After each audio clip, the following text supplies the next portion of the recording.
Hi everyone, my name's Lauren and I work for an organisation called Right to Remain. I hope you like my jumper. Specifically, Right to Remain is a national migrants' rights organisation, but my role specifically is a community organiser with These Walls Must Fall, which is a grassroots campaign against immigration detention, and so that's going to be the focus of my short presentation. I was quite keen to go, thanks first of all to Nadine and Zana for the really great presentations. I was kind of keen to go after them because in some ways the issue of immigration detention unfortunately links European nationals, asylum seekers, refugees and people from other migrant groups and sits in a broader context. I mean, the broader context, immigration detention is a very specific issue. The big picture is firstly this sense that mobility and immigration in whatever form that takes is increasingly perceived as a problem. That people coming into the country, whether it's under the Refugee Convention, whether it's as European workers or students or international students, across the board a sense that we need to be keeping people out.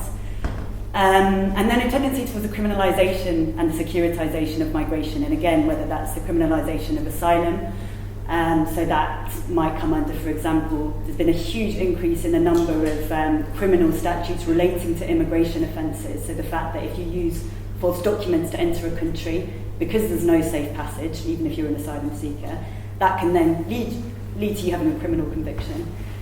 So this kind of criminalisation of migration, and then the use of securitisation more associated with the criminal justice sphere being brought into the management of migration. So the images you'll have seen on the Greek islands, for example, of refugee camps covered in barbed wire. And unfortunately, so this kind of use of criminal justice type, prison type, surveillance type techniques and systems of control, bringing that to bear on migration. And unfortunately, although maybe we've actually seen in the UK probably far more images of what's going on in Greece, that's going on very much closer to home. And although the hostile environments, so the hostile environment can be seen as a kind of manifestation of this sense that we want to keep people out, and we want to make people feel unwelcome. And that's, bringing teachers, GPs, MPs into kind of play and policing immigration and dobbing people into the Home Office. But perhaps one of the most harmful elements of that is immigration detention in the UK. So there may be barbed wire around refugee camps in Greece, but what we've actually got in the UK is prisons, medium security prisons. And so immigration detention is supposedly used as a means of removing people from the UK. So the idea is that if you cease to have leave to remain, they want to put you on a plane, they want to send you home, but you need to be held somewhere before they put you on that plane. The reality is around 50% of people who are detained in the UK are released again into the community, which means that their detention was pretty much pointless. Around 30,000 people per year in Britain are detained, are held under immigration powers. And to highlight, so immigration detention centres, I didn't realise you were going to have high-tech facilities, because I would have shown you some images. They not only look like prisons, they are prisons. So several immigration detention centres, there's 8 in the UK, are converted prisons. So they were prisons, they've been converted, or they're new build to the spec of prisons, so normally kind of category B. So we're talking about using prisons and holding people under prison conditions, so that means you can't leave, you can't have your phone, your visiting is very restricted, to all intents and being held in cells with 2 or 3 other people. So holding people as prisoners, but for immigration purposes, and that includes around 50% of the detained population are asylum seekers, so people at any stage of their asylum claim may be detained.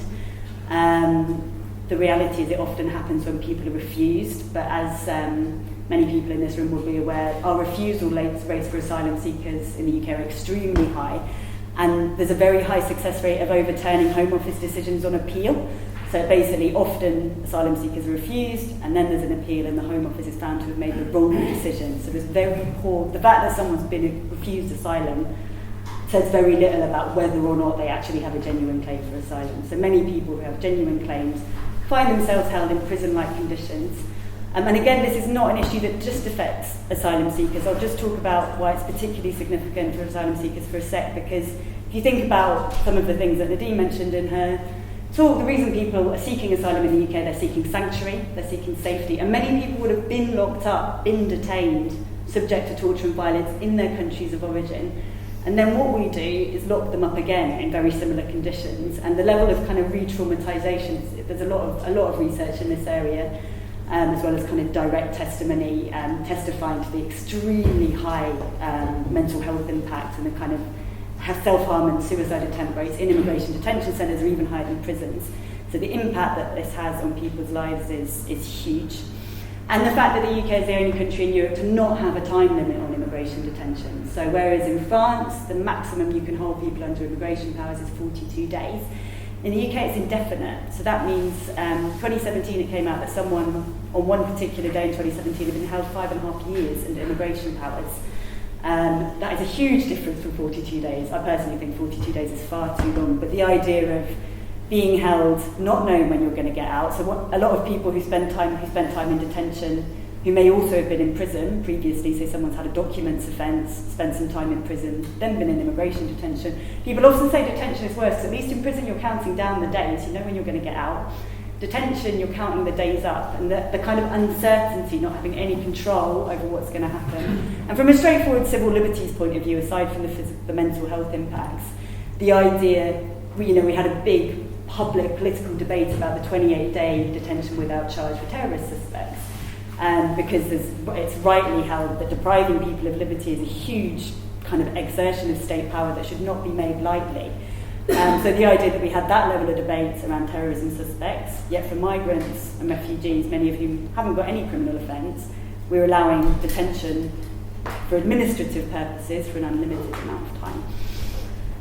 So from a civil liberties and from a social justice, but also from a basic human compassion point of view, that's why we think immigration detention is a problem and why we're campaigning against it.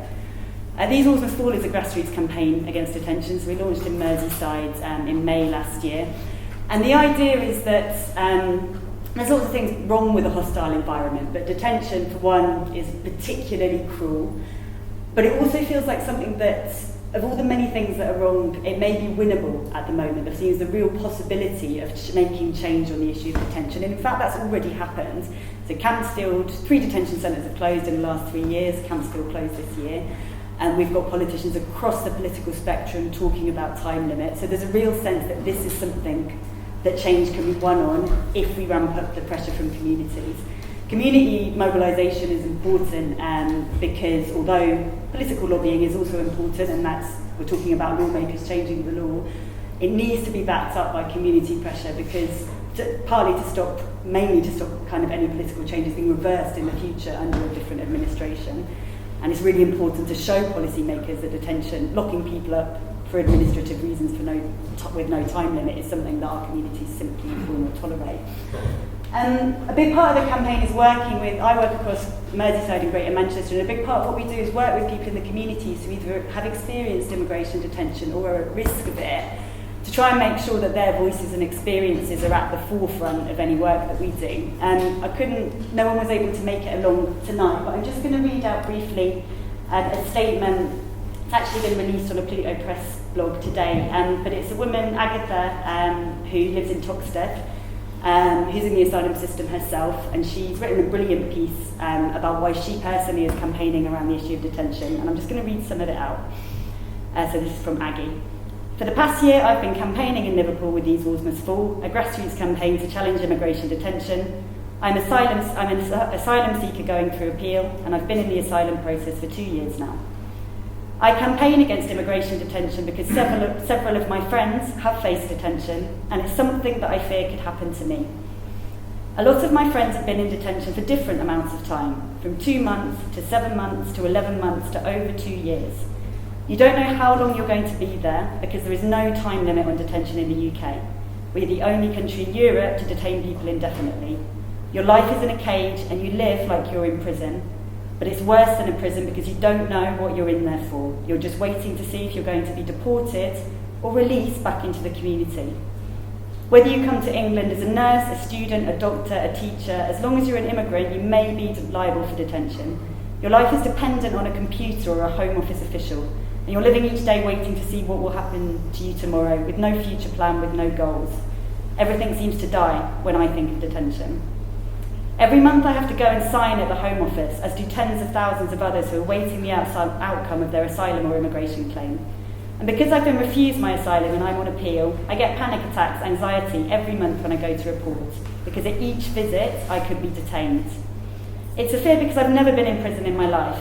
I've tried to be a good citizen, a good resident everywhere I've been, to follow the law, to abide by all the rules. And it really freaks me out to know that I could be going to sign today or tomorrow, and that could be it. I'd be going to detention, like I've done something wrong.